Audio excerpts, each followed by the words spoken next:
Everyone, welcome back to humanities with me. तो आज मैं करवाने वाली हूँ क्लास 11 स्नैपशॉट का एक चैप्टर और एक पोएम। तो चैप्टर होगा मदर्स डे और पोएम होगा the tale of melon city. तो ये लास्ट वीडियो होने वाला है स्नैपशॉट का। बाकी मैंने हॉर्नबिल भी कंप्लीट करवा दिया है, राइटिंग सेक्शन प्लस ग्रामर भी कंप्लीट करवा दिया है और 2-4 दिन में एक लास्ट वीडियो आने वाला है क्लास 11 का, जिसमें मैं आपको बताऊँगी कैसे आपको पेपर प्रेजेंटेशन करना है, क्या आपको करना चाहिए, क्या आपको नहीं करना चाहिए, टिप्स एंड ट्रिक्स भी कुछ दूंगी और फिर हम प्रोसीड करेंगे क्लास 12 के इंग्लिश की ओर। ठीक है, जल्दी अपना चैप्टर शुरू करते हैं।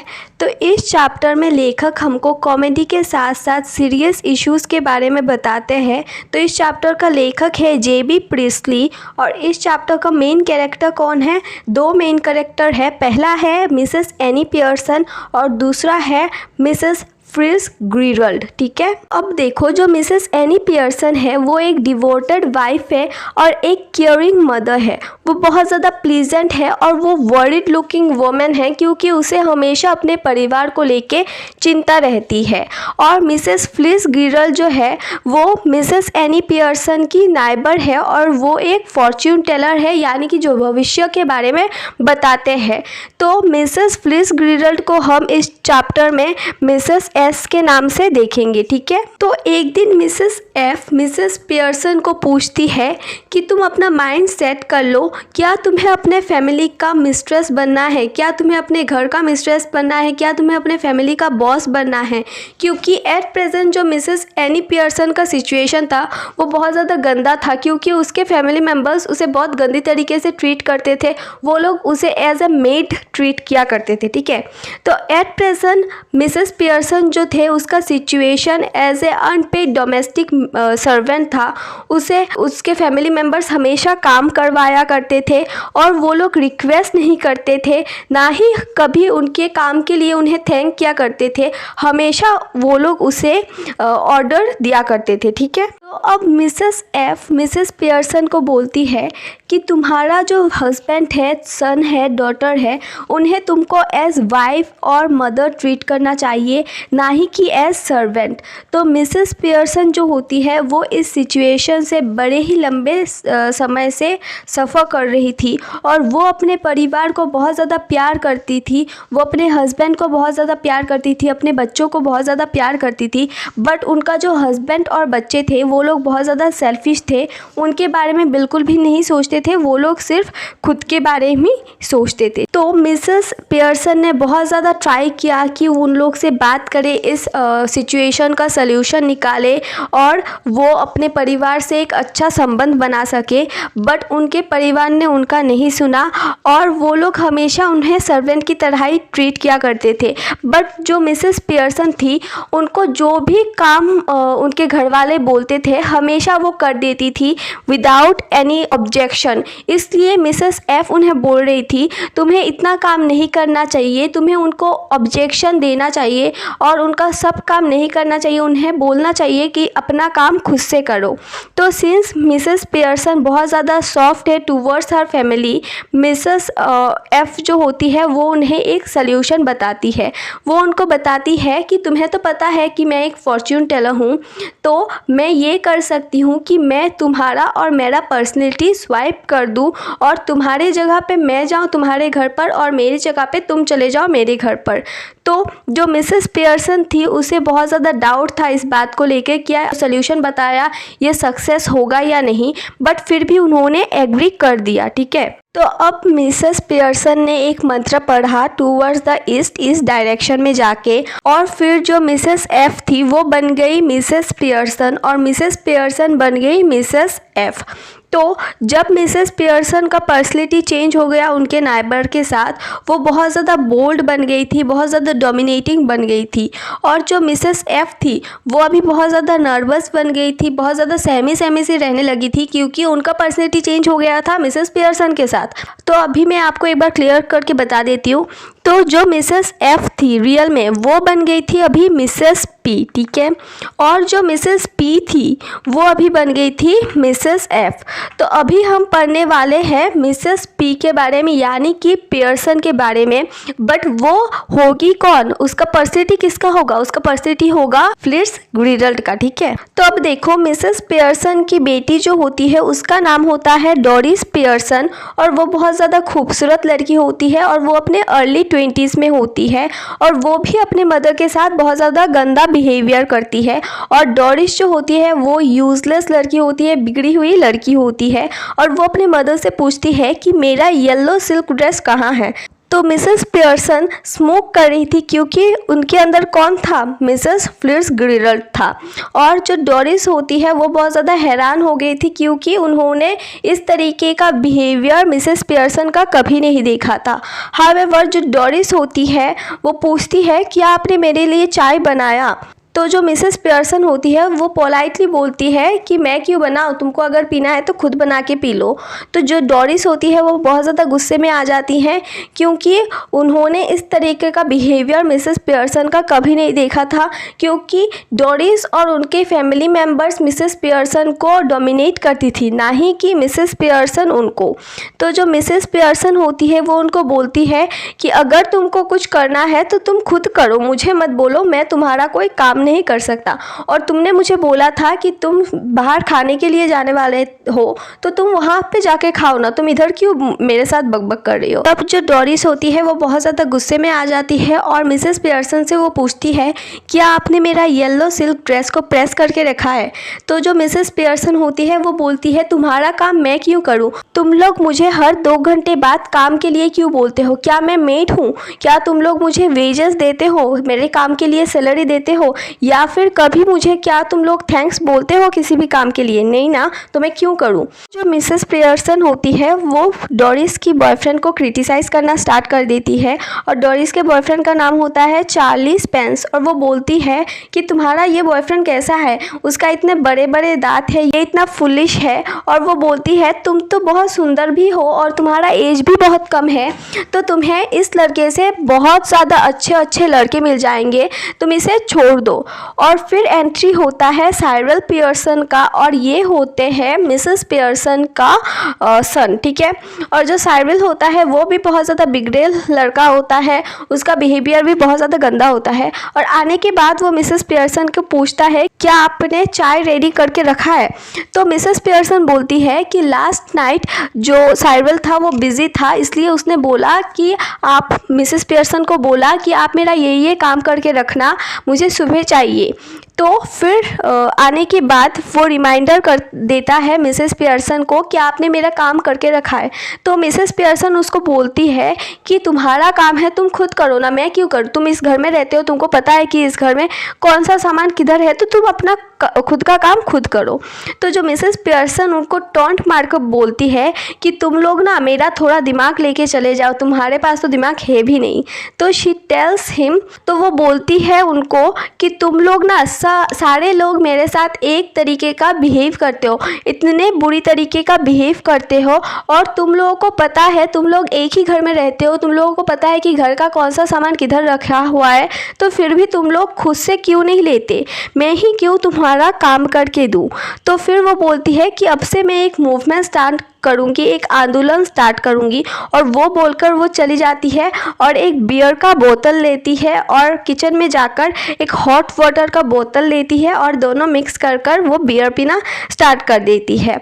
तो अब जो साइरल और डोरिस होती है वो दोनों एक साथ बात कर रहे होते हैं, गॉसिप कर रहे होते हैं, क्यों, मिसेस पियर्सन के बिहेवियर को लेके। तो जो डोरिस होती है उनको इस सिचुएशन को लेकर बिलीव नहीं हो रहा था कि उनकी मदर इस तरीके का बिहेव कर सकती है और उनकी मदर स्मोक कर सकती है, पत्ते खेल सकते हैं, उनको ये सब बिलीव नहीं होता।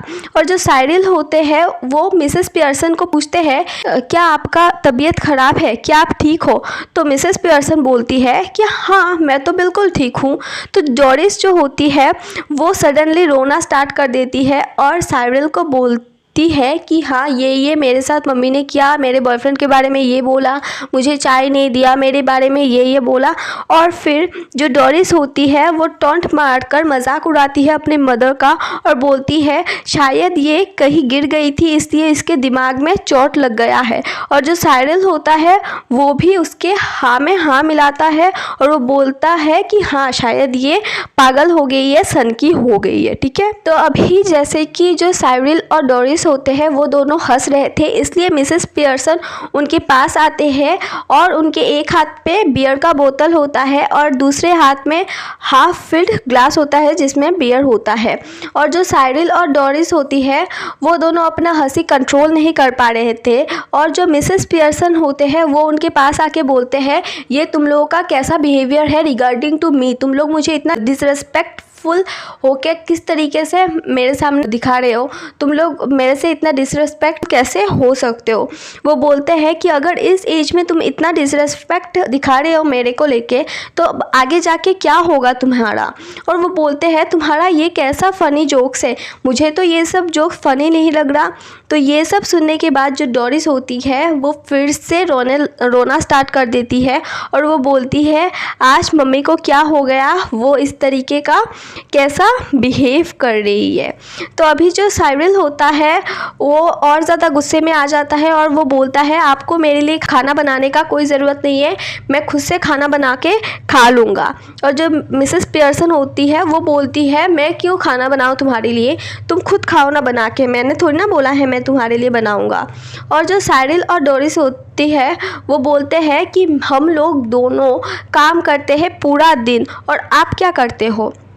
तो मिसेस पियर्सन बोलते हैं कि तुम लोग काम करते हो बट तुम्हारा वीकेंड्स में ऑफ होता है, वीकेंड्स यानी कि सैटरडे और संडे में ऑफ होता है, बट मैं डेली घर पर 8 आवर्स काम करती हूँ और ना ही मेरा वीकेंड्स में बंद होता है। तो वो बोलती है अभी मैंने डिसाइड कर लिया है कि मैं वीक में 40 आवर्स काम करूँगी और हर वीक के वीकेंड्स में मुझे भी छुट्टी चाहिए। तो अभी एंट्री होता है जॉर्ज पियर्सन का। तो जॉर्ज पियर्सन कौन होते हैं, मिसेस पियर्सन के हस्बैंड। ठीक है, तो जो जॉर्ज पियर्सन होते हैं वो बहुत ज़्यादा सीरियस होते हैं, सेल्फ इम्पोर्टेंस बहुत ज़्यादा वो देते हैं, वो खुद के सामने लोगों को कुछ नहीं मानते हैं और वो लगभग 50 इयर्स के लगते हैं।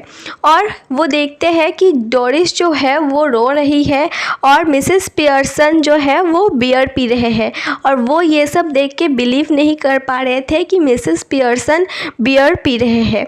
तो वो बोलते हैं मिसेस पियर्सन को कि तुम आज मेरे लिए चाय मत बनाना क्योंकि आज मेरा स्पेशल स्नूकर मैच है, मैं बाहर नाइट क्लब के लिए जा रहा हूँ और वो बहुत ज़्यादा सुपर होने वाला है, स्पेशल है। तो मिसेस पियर्सन बोलते हैं तुमको किसने बोला कि मैंने चाय बनाया, घर में तो मैंने चाय ही नहीं बनाया आज।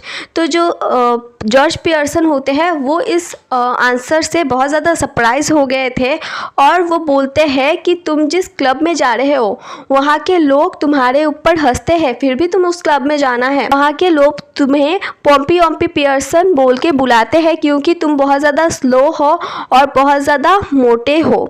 तो जॉर्ज जो होते हैं वो बहुत ज़्यादा घबरा जाते हैं ये सब सुन के और शी वांट्स टू नो, वो बोलना चाहती है कि तुम तो हमेशा अपना ज़्यादातर टाइम वहाँ पे बिताते हो और तुम तो हमारे लिए कोई समय भी नहीं निकालते, ना ही मेरे लिए अपने वाइफ के लिए, ना ही अपने बच्चों के लिए, और तुम वहीं पे जाते हो जहाँ पे तुम्हें लोग पॉम्पी ऑम्पी पियर्सन बोल के बुलाते हैं। वो रिएक्ट नहीं कर पा रहे थे इसलिए उन्होंने साइरल को पूछा कि क्या ये सच है, मैं तुम लोग को समय नहीं देता। तो साइरल ने भी हाँ बोल दिया और जो साइरल होता है वो मिसेस पियर्सन को बोलता है कि आप ये अच्छा नहीं कर रहे, आप हमें और पापा को हर्ट कर रहे हो, हमारे फीलिंग्स को हर्ट कर रहे हो। तो जो मिसेस पियर्सन होती है वो बोलती है ये अच्छा है हर्ट करना, कभी कभी लोगों को हर्ट करना चाहिए अगर हमें सच्चाई बताना है। तो वो बोलते हैं कि तुम हमेशा वहीं क्यों जाते हो जहाँ पर लोग तुम्हारा मजाक उड़ाते हैं। और ये सुनकर जो साइरल होता है वो डाउट में आ जाता है। ठीक है, तो अब जो मिसेस पियर्सन होती है वो साइरल को बोलते हैं कि तुमको तो कुछ नहीं पता, रुक जाओ मैं बताती हूँ। तुम तो अपना ज़्यादातर समय और पैसा ग्रे हॉर्न रेस पर, डर्ट ट्रैक पर और आइस शोज पर बिताते हो। तो अब उनके डोर पर कौन आया था? Mrs Fitzgerald. फिट्जगेराल्ड कौन है? असली वाली मिसेस पियर्सन, ठीक है। तो वो आती है और जो साइरल होता है वो दरवाज़ा खोलता है और खोलने के बाद उन्हें क्या बोलता है? सिली ओल्ड बैग। और ये सुनने के बाद जो मिसेस पियर्सन होती है यानी कि असली वाली फिट्जगेराल्ड, वो बोलती है ये कौन सा तरीका है लोगों से बात करने के लिए, ये तुमने क्या बोला, उनको क्यों बोला? और फिर जो मिसेस एफ होती है यानी कि असली वाली पियर्सन, वो बहुत ज़्यादा शॉक्ड हो जाती है क्योंकि जो मिसेस पियर्सन यानी कि नकली वाली पियर्सन जिस तरीके से उनके हस्बैंड को, उनके चाइल्ड को ट्रीट कर रही होती है, वो असली वाली पियर्सन को अच्छा नहीं लग रहा होता है क्योंकि वो अपने परिवार को लेके बहुत ज़्यादा भावुक थी, ठीक है। तो अभी जॉर्ज फिर से आते हैं और बैठते हैं अपने आर्म चेयर पर और अपना पाइप जो होता है वो स्मोक कर रहे थे। और मिसेस पियर्सन ने जॉर्ज को कुछ बोल दिया था और उससे जॉर्ज बहुत ज़्यादा गुस्से में आ गया था क्योंकि जो पियर्सन थी उन्होंने उनके नाइबर के सामने जॉर्ज को बोल दिया था, इसलिए जॉर्ज ने उनको पियर्सन को बोला कि क्या तुम पागल वागल हो गई हो। तो जो मिसेस पियर्सन होती है वो बहुत ज़्यादा गुस्से में आके बोलती है ये सब मुझे मत बोलो वरना थप्पड़ मार दूंगी मैं। और जो जॉर्ज होते हैं वो बोलते हैं हाँ, जॉर्ज इज़ इन्फॉर्म्ड, यानी कि जॉर्ज को पता चल जाता है कि हाँ अभी रुक जाना चाहिए, ये बहुत ज़्यादा गुस्से में है वरना सच में मुझे थप्पड़ वप्पड़ पड़ जाएगा। और जो मिसेस पियर्सन होती है वो जॉर्ज को बोलती है अगर तुम्हें क्लब में जाना है तो जल्दी निकल जाओ यहाँ से। तो अभी मिसेस फिट्जगेराल्ड के लिए यानी कि असली वाली मिसेस पियर्सन के लिए ये बहुत ज़्यादा हो गया था क्योंकि वो अपने परिवार को ऐसे सिचुएशन में नहीं देख पा रही थी। तो उन्होंने मिसेस फिट्जगेराल्ड यानी कि असली वाली को रिक्वेस्ट किया कि आप फिर से हमारा पर्सनैलिटी स्वाइप कर दीजिए। और फिर उन्होंने मिसेस एफ ने पर्सनैलिटी स्वाइप किया, फिर से मैजिक स्पेल किया, मंत्र पढ़ा और फिर से वो लोग ओरिजिनल पर्सनैलिटी में आ गए थे, ठीक है।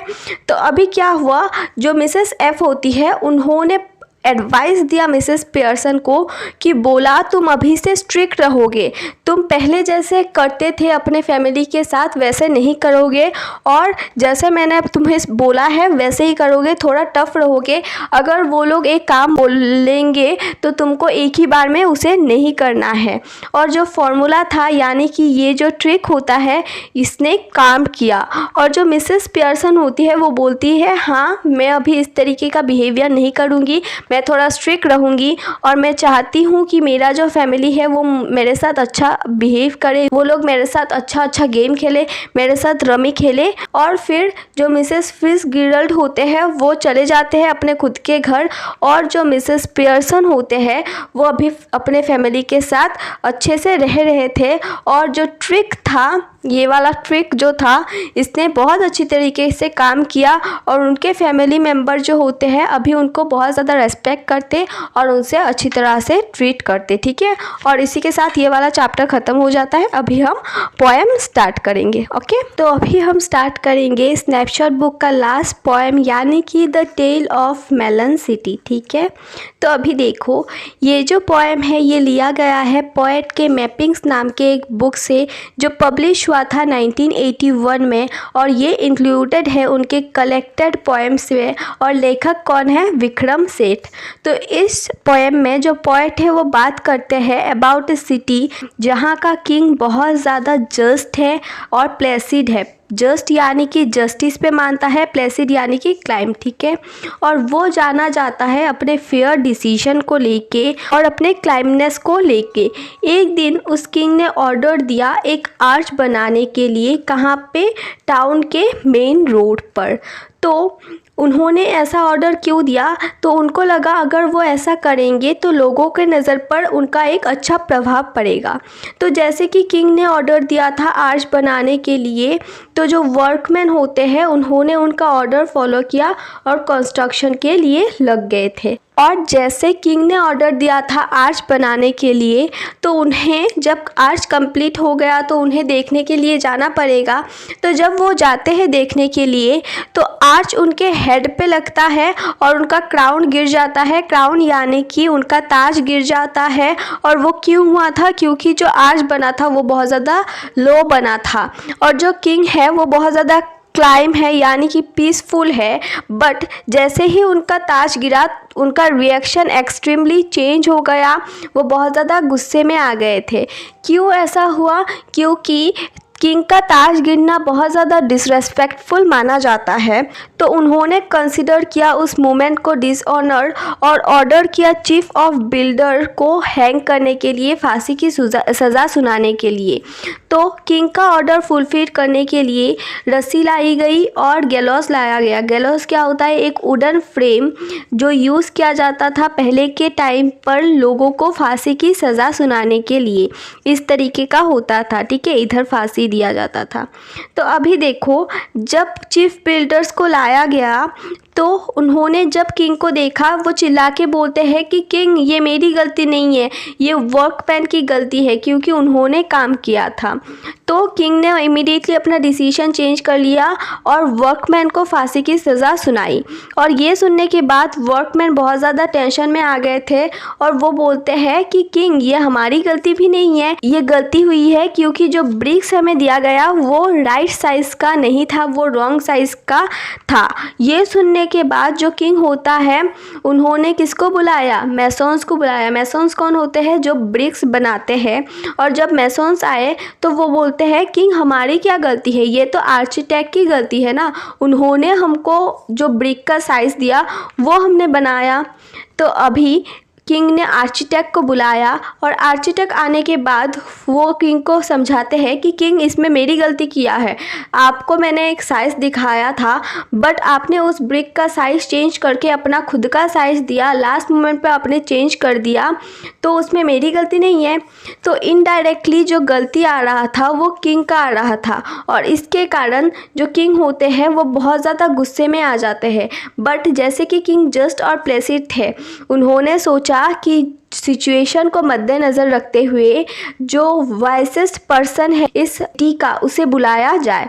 तो जब बहादुर इंसान आया तो उसे रॉयल कोर्ट में लाया गया और वो बहुत ज़्यादा ओल्ड था, वो ठीक से चल भी नहीं पा रहा था, ना ही ठीक से देख पा रहा था और वो ठीक से बात भी नहीं कर पा रहा था, वो स्टटर कर रहा था।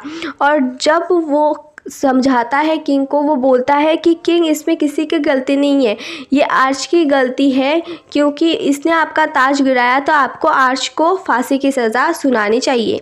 ये सुनने के बाद जो मेंबर्स होते हैं, मिनिस्टर्स होते हैं रॉयल कोर्ट के, वो लोग ऑब्जेक्शन राइज करते हैं और वो बोलते हैं कि ये डिसग्रेसफुल होगा कि जो चीज़ आपके हेड में लगा उसे हम फांसी की सज़ा सुनाएंगे। तो इससे जो किंग होता है उसने भी अपना हाँ मिलाया और जो सिचुएशन था क्राउड का वो बहुत ज़्यादा गंदा हो गया था। सब लोग चिल्ला रहे थे कि ये क्या हो रहा है, क्या किसी को फांसी की सज़ा सुनाई जाएगी। तो किंग बहुत ज़्यादा जस्ट और प्लेसिड जैसे थे, जो पीपल थे, लोग थे, उनका टेम्पर को मद्देनज़र रखते हुए उन्होंने बोला कि हाँ जो गिल्टी है उसे सज़ा सुनाई जाएगी। अभी उसने ऑर्डर दिया, उस किंग ने ऑर्डर दिया मिनिस्टर्स को कि तुम लोग एक फांसी तैयार करो, मतलब कि इस तरीके के गैलोस पर एक फंदा तैयार करो और जिसका सिर इस फंदे में आ जाएगा उसे ही फांसी की सज़ा सुनाई जाएगी। तो सबका मेजरमेंट लिया गया और लास्ट में एक आदमी का सिर उसमें फिक्स आ रहा था और वो था खुद किंग। और अभी जनता को टेंशन था कि क्या किंग खुद फांसी में चढ़ेगा। और जब एक आदमी मिल गया फांसी के लिए तो मिनिस्टर्स ऑफ रॉयल कोर्ट वाले जो थे ना, उन्होंने एक साइन ऑफ रिलीफ लिया कि फाइनली कोई तो मिल गया जिसे फांसी की सज़ा सुनाई जाएगी, क्योंकि सबके सिर पे ही तलवार था, कोई भी मर सकता था। इसलिए उनको बहुत खुशी हुई कि कोई तो मिल गया। उनको ये परवाह नहीं था कि किंग था, बट जैसे कि किंग बहुत ज़्यादा जस्ट और प्लेसिड है इसलिए किंग अपना वचन नहीं बदलेगा और वो फांसी पे चढ़ गया। और जब वो फांसी पे चढ़ गया, उसका डेथ हो गया, तो सब लोग क्या बोलते हैं, लॉन्ग लिव द किंग। तो एज किंग मर गया था तो तो अभी जो सिटी था उसके लिए एक किंग की ज़रूरत थी और अभी मिनिस्टर्स के ऊपर ये एक जिम्मेदारी आ गई थी, अब दूसरा किंग कौन बनेगा। तो मिनिस्टर्स एक कस्टम को फॉलो करते हैं और उस कस्टम में होता है कि जो भी आदमी सिटी गेट से नेक्स्ट पास होगा, वो जो भी आदमी को बोलेगा, जो कुछ भी बोलेगा कि हाँ वो बनेगा किंग, उसे ही बनाया जाएगा। तो अभी उस गेट पर कुछ पहरेदार खड़ा कर दिया गया और एक आदमी गया, आदमी बोल सकते हो, एक इडियट भी बोल सकते हो। और एक इडियट जाने के बाद उसे गार्ड्स ने रोका और पूछा कि कौन बनेगा नेक्स्ट किंग। तो उस इडियट ने बोला कि ए मेलन, यानी कि एक खरबूजा। और ये आप नहीं बोल सकते कि गलती से उन्होंने बोल दिया या फिर किसी और कारण से। फिक्स रिप्लाई ही यही हुआ करता था, कोई भी क्वेश्चन उससे पूछ लो वो यही रिप्लाई देता था कि ए मेलन। तो मिनिस्टर्स ने और कोई कस्टम को फॉलो नहीं किया, उसने वही कस्टम को फॉलो किया जो उन्होंने पहले बोला और अकॉर्डिंग टू दैट उन्होंने एक मेलन को अपना क्राउन दे दिया, ताज दे दिया और उस मेलन को किंग बना दिया गया। ठीक है, तो अभी जैसे कि मेलन को किंग बनाया गया, तो अभी अगर कोई लोग उस जगह पे रहने वाले लोगों को पूछते हैं कि ऐसा क्यों हुआ, तो वो लोग उसे बोलते हैं customary choice. It means that their regulations push them towards making a melon their king. तो जैसे कि किंग नहीं था, एक मेलन था, नॉन लिविंग था, तो कोई रूल नहीं कर रहा था वहाँ के लोगों को। तो वहाँ के लोग जो थे वो बहुत ज़्यादा पीस में रह रहे थे और बहुत ज़्यादा अपना जो फ्रीडम था वो लोग इंजॉय कर रहे थे और बहुत ज़्यादा खुश थे। ठीक है, और इसी के साथ ये पोएम भी ख़त्म हो गया, पोएम और चैप्टर दोनों ख़त्म हो गया। आई होप कि आपको समझ आ गया होगा। और 2-4 दिन में मैं एक क्लास वीडियो लाने वाली हूँ क्लास 11 का, फिर हम क्लास 12 का शुरू करेंगे। और मैंने सोच लिया है कि क्लास 12 का जब मैं शुरू करूँगी तो दोनों इंग्लिश करवाऊँगी, क्लास 11 का भी और क्लास 12 का भी। ठीक है, तो स्टे ट्यून्ड और हमेशा जुड़े रहना। और हाँ जी, आज का वीडियो अगर आपको अच्छा लगा हो तो please don't forget to like, share, subscribe and comment down below कि आज का एक्सप्लेनेशन आपको कैसा लगा है। मिलते हैं बहुत जल्द और एक नए वीडियो के साथ, तब तक के लिए बाय बाय।